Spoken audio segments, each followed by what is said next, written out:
Kłaniam się. Dzisiaj mnie wywiało aż do Nottingham. Jesteśmy tutaj głównie ze względu na... A mianowicie chodzi nam o postać Robin Hooda, która to się wywodzi z folkloru angielskiego. Był to znany złodziej i banita.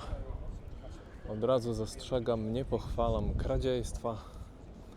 Jednak w jego przypadku dużo osób przymykało oko na to, że kradł i uznawało go w jakiejś formie za bohatera, ze względu na to, że głównie okradał ludzi bogatych, a rozdawał biednym.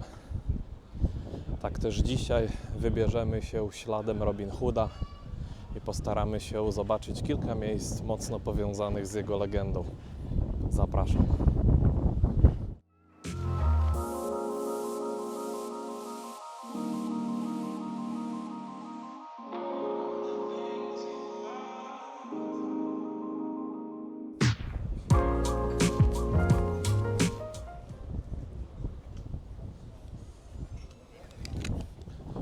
Cudeńko to najstarszy pub, najstarszy zajazd, może to lepsze słowo, w całym Ukarze Como z 1189 roku, jak się nie mylę. Także no, kawał historii tam stoi.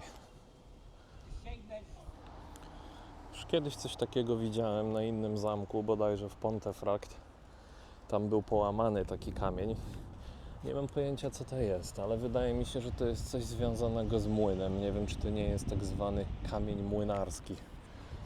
Czyli, że on był w młynach włożony i po prostu jak on się kręcił, to działał troszeczkę jak taka zgniatarka, jak moździerz i tłuczek, podobny koncept, że on ścierał ziarno na mąkę. Ale no, może się mylę, jak ktoś wie, to może mnie poprawić. Całkiem ładne tereny są tego zamku w Pontefract. Te skały dookoła pięknie się układają i formują, jak widać. Przepraszam, zamku w Nottingham, bo chyba z rozpędu się machnąłem w nazewnictwie. To, co teraz zobaczymy za mną, to nic innego jak zamek Nottingham. W domyśle odwieczny wróg Robin Hooda prawdopodobnie właśnie na tym zamku przebywał. Oczywiście mówimy o szeryfie Nottingham. No i co, jako że wszystko się mniej więcej odgrywało w okresie średniowiecza, to możemy z grubsza wysnuć, że miał swoją własną jakąś tam kampanię rycerzy. No bo w tamtych czasach to raczej rycerze. Sam fakt, że go nazywali szeryfem, jest dla mnie zaskakujący, bo to już bardziej gdzieś w stronę Dzikiego Zachodu idzie. Ale cóż.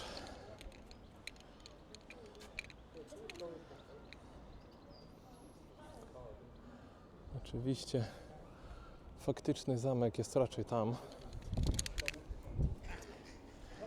ale my będziemy się wybierać troszeczkę dalej. Jak już wspominałem, śladami Robin Hooda. Sam zamek jest jako ciekawostka, dlatego że nawiązuje bezpośrednio do jego odwiecznego wroga, szeryfa z Nottingham. A few moments later. Troszeczkę się przemieściliśmy. Jesteśmy teraz na obrzeżach już dość sławnego lasu Sherwood. Te korony drzew, które tu widzimy, to właśnie są z brzegu tego lasu. Co prawda ja nie podchodzę tutaj od tej strony, od której podejrzewam, że większość turystów by podeszło, bo większość osób jednak do tego miejsca idzie od strony małego miasteczka o nazwie Edwinstowe. Chyba jakoś tak się to wymawia. Pewnie gdzieś tu naniosę napis. Ja z kolei podjechałem od zupełnie przeciwnej strony, no i powolutku zmierzam w głąb tego lasu. Będziemy dalej troszeczkę poruszać oczywiście wątek naszego bohatera dzisiejszego odcinka, czyli Robin Hooda. Otóż wychodzi na to, że jak już wspominałem, jest to postać z folkloru angielskiego. No i co przez to rozumiem? No mianowicie to przez to rozumiem, że jest to prawdopodobnie postać fikcyjna. Nie ma bezpośrednich żadnych, no powiedzmy, że dowodów na to, żeby taka postać jak Robin Hood kiedykolwiek istniała. Sugerują historycy, że jest to zlepka legend naprawdę przeróżnych postaci, przeróżnych banitów zebranych i nadano mu charakter jednoosobowy. No nie mamy po prostu żadnych przesłanek historycznych o tym, że on naprawdę istniał. Aczkolwiek warto wspomnieć, że postać jest już znana od naprawdę dawnych lat. Zapiski na jego temat w literaturze pojawiają się już gdzieś w okolicach nawet XIV wieku. I z pamięci Wam nie przytoczę, ale dla przykładu to jest dość znana literatura średniowieczna pod tytułem The Vision of Piers the Plowman. Jest ona autora Williama Langlanda, napisana w 1377 roku. No, czyli widzicie, no XIV wiek, naprawdę dawno. I o ile mi wiadomo, to on napisał coś, co się nazywało Rhymes of Robin Hood, czyli no takie rymowanki na temat Robin Hooda, tak? I nie jest to jedyny utwór, bo mamy też legendy, różne ballady na temat Robin Hooda, na przykład jedna taka bardziej znana, również z okolic XIV wieku, to jest A Little Jest of Robin Hood, gdzie trzeba by zauważyć, że no wcale nie był to taki little jest, bo ta mała ballada, rzekomo mała, ma około 400 wersów, więc to takie no całkiem solidny utwór, bym powiedział, literacki. No i co? I w tym utworze między innymi wspomina się o tak zwanej wesołej kampanii, czyli tej całej ekipie Robin Hooda, o której za moment coś więcej Wam powiem.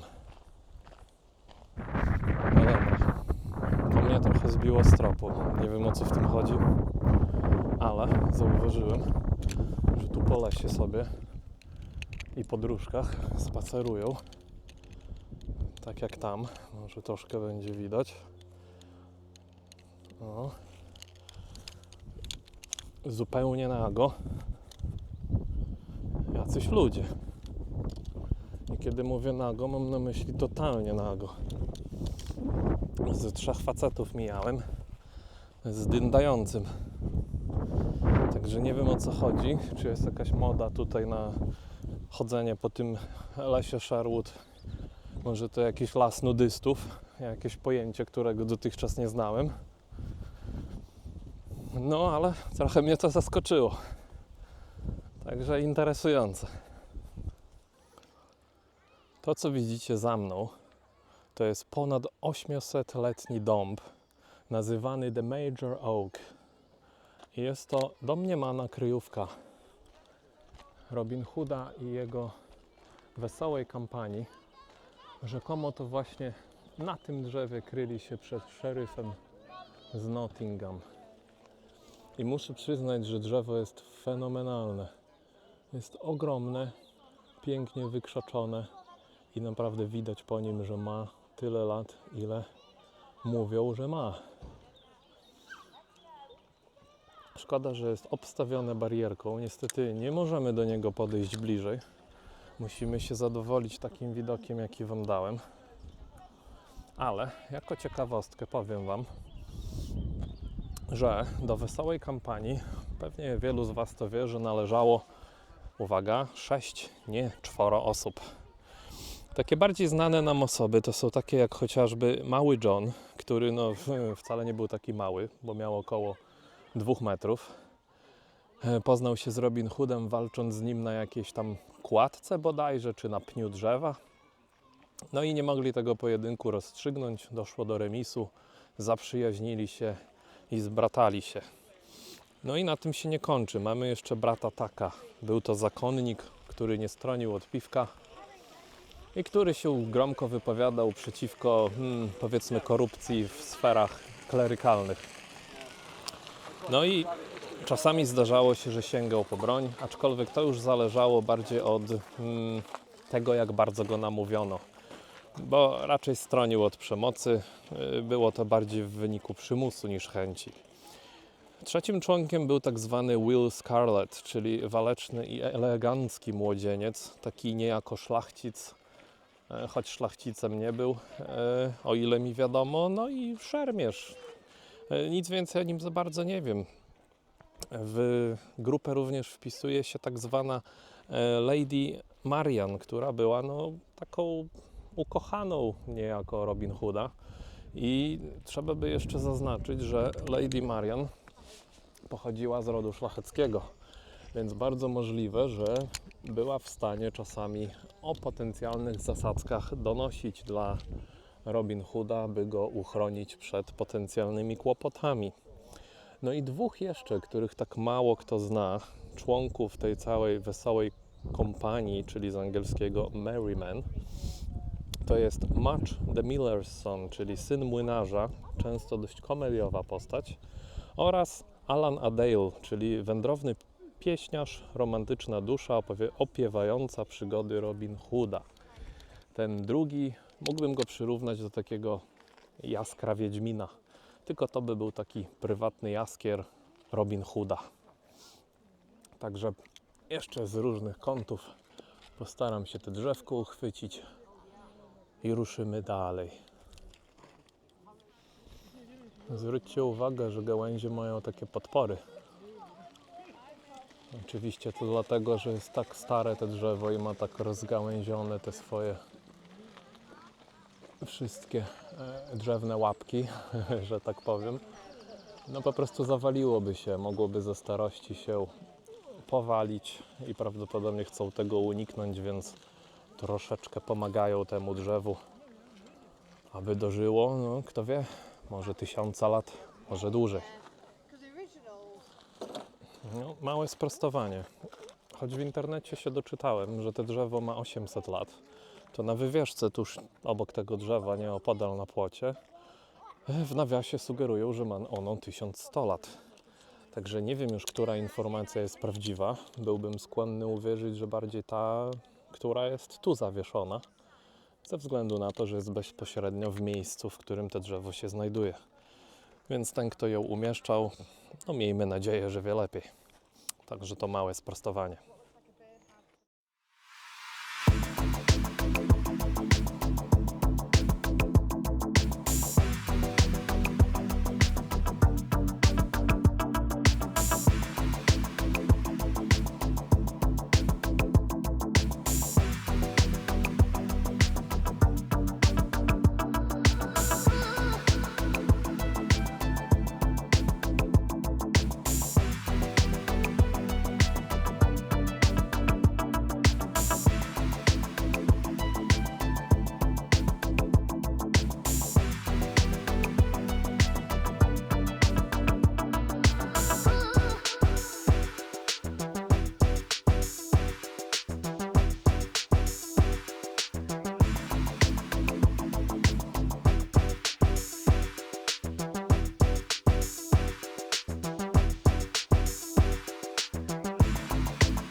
Wysoki Sądzie, szanowna ławo przysięgłych, z tego miejsca chciałbym wycofać moje zeznania i niejako pomówienia, jakoby w tym pięknym kraju nie było dużych, pięknych lasów.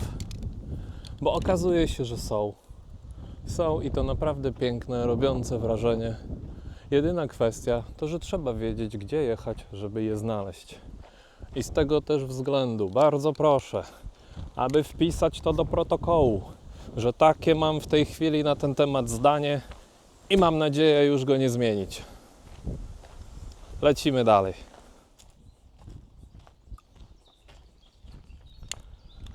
Taka ciekawostka. Jakby się nad tym zastanowić, jadąc z Nottingham, musiałem jechać samochodem około 40-50 minut, żeby się dostać do tego lasu Sherwood. No i teraz, czysto teoretycznie, gdybyśmy cofnęli się do czasów średniowiecza, to jazda konna zajęłaby od 2 do 4 godzin, w zależności od tego, czy by jechało się galopem, czy tak zwyczajnie, no spokojnie, od warunków pogodowych i wielu, wielu innych czynników. No i do czego piję? Że gdyby legenda Robin Hooda była prawdziwa, to nie dziwi mnie, że nie mogli go złapać. Bo teraz patrzcie, przyjmijmy, że Robin Hood raz wraz ze swoją wesołą kampanią napadają na jakiś tam dyliżans szlachty, okradają ich z ich całego dobrodziejstwa. No i teraz wysłanie posłańca z powrotem do Nottingham, no minimum 2 godziny, nawet jakby ostro galopem dawał. Teraz, kiedy już dociera do Nottingham, to zmobilizowanie rycerzy, jakiejś tam gwardii przez tego szeryfa Nottingham, no pewnie kolejne przynajmniej 15-20 minut, a może i dłużej. Po to i przygotować konie i osiodłać je i tak dalej.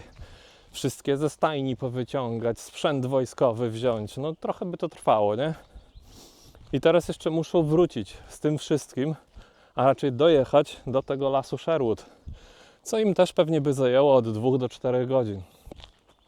No i teraz, idąc tym tropem, od momentu napadu na taką szlachtę minęłoby około 6 godzin.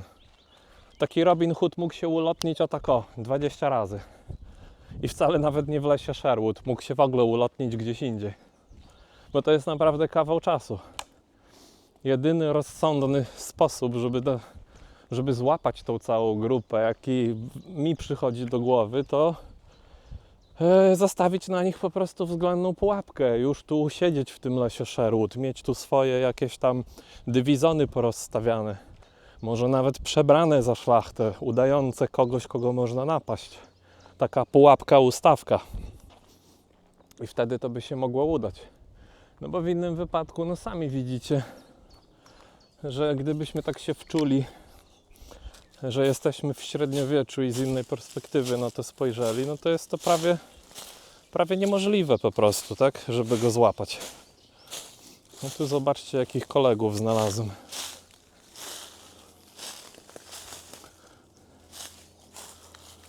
Cześć piękne. Jakie poroża macie, super. Uhuhu. Wow. No te poroże to hardkorowe.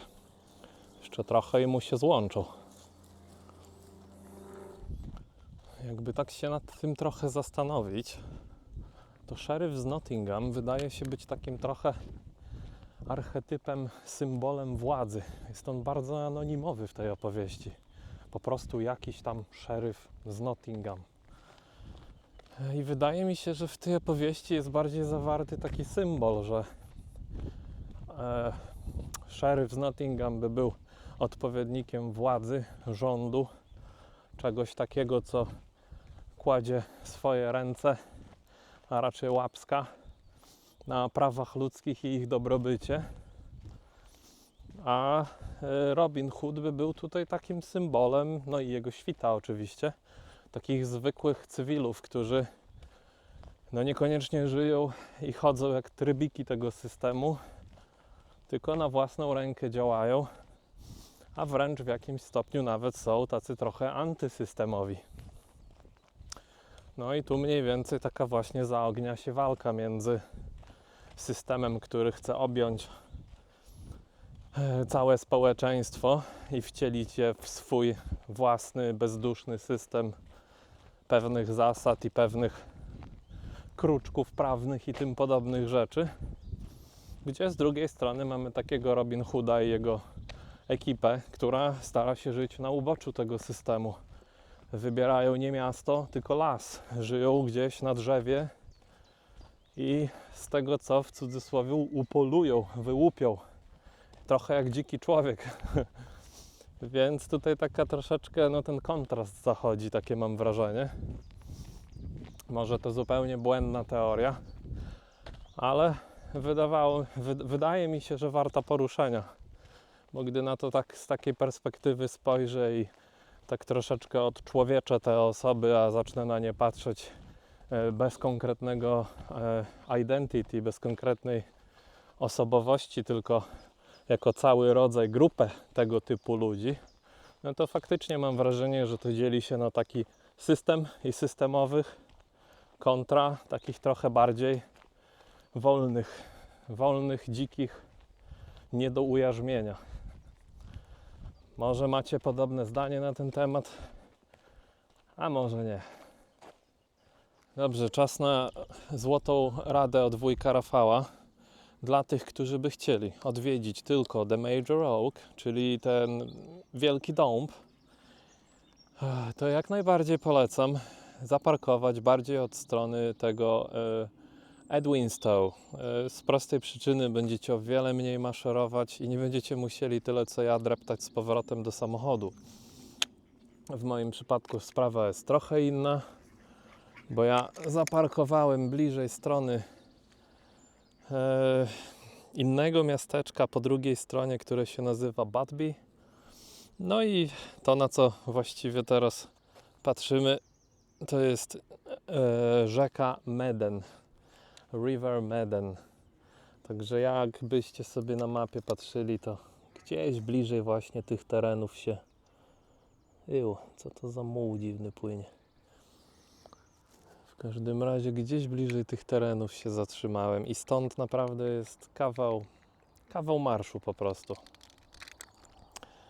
Także to tak ze złotych rad Rafała, żebyście nie musieli później tyle łazić, co ja łaziłem. A tymczasem ja z Wami się żegnam